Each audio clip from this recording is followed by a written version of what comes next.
আজ ইডেন গার্ডেন্সে মুখোমুখি হতে চলেছে ভারত ও শ্রীলঙ্কা। গতকালই কলকাতায় এসে পৌঁছেছে দুই দল।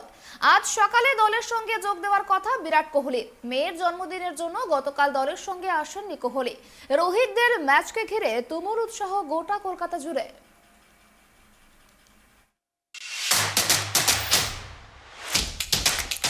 ইডেন গার্ডেন্সে যে কোনো ম্যাচ ঘিরে সাজো সাজো রব পড়ে যায়। এবারও তার ব্যতিক্রম নয়। বৃহস্পতিবার ওয়ানডে সিরিজের দ্বিতীয় ম্যাচে ভারত শ্রীলঙ্কার মধ্যে রয়েছে ম্যাচ। এই ম্যাচ জিতলেই রোহিত শর্মারা সিরিজ পকেটে পুরবেন। ওয়ানডে বিশ্বকাপের আগে এই ম্যাচগুলি পরীক্ষা ধরা হচ্ছে। এরপর রয়েছে এশিয়া কাপ।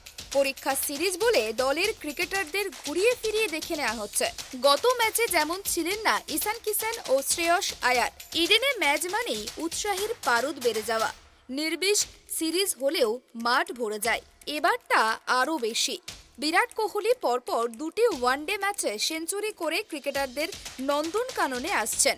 রোহিত শর্মা এই মাঠের বরপুত্র। তিনি এই মাঠেই ওয়ানডে ক্রিকেটে শ্রীলঙ্কার বিরুদ্ধেই 264 রান করেছিলেন। এবারও সামনে সেই প্রতিপক্ষ। 173 বলে এমন স্বপ্নের রান করেছিলেন, তাই ইডেনে খেলতে এলে রোহিতও রেকর্ডের ঝুলি উপুড় করেন। বুধবার অবশ্য ভারতীয় দল অনুশীলন করেননি। কোচ রাহুল দ্রাবিড়ের 50তম জন্মদিন ছিল।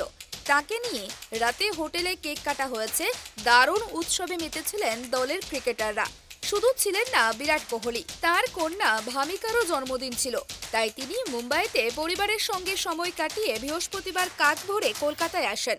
ইডেনে 6 বছর পর ওয়ানডে ম্যাচ হচ্ছে। সেজে উঠেছে সারা মাঠ।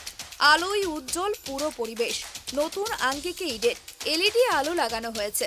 নতুন করে মেরামত করা হয়েছে প্রেস বক্স ও মিডিয়া সেন্টার। বৃহস্পতিবার দিনরাতের ম্যাচে পেলে নিয়ে স্মৃতিতে ভাসবে ইডেন। মোহনবাগান ও কসমিস ম্যাচের মুহূর্ত জায়ান্ট স্ক্রিনে ফুটে উঠবে। সেই ম্যাচের মোহনবাগান সদস্যদের সম্বর্ধনা দেওয়া হবে খেলার বিরতিতে। বিরাট স্পেশাল। 45টি ওয়ানডে সেঞ্চুরি তো ফ্লুকে আসেনি। কোহলিতে মোহিত, Sourav. Bureau report, Tribe TV.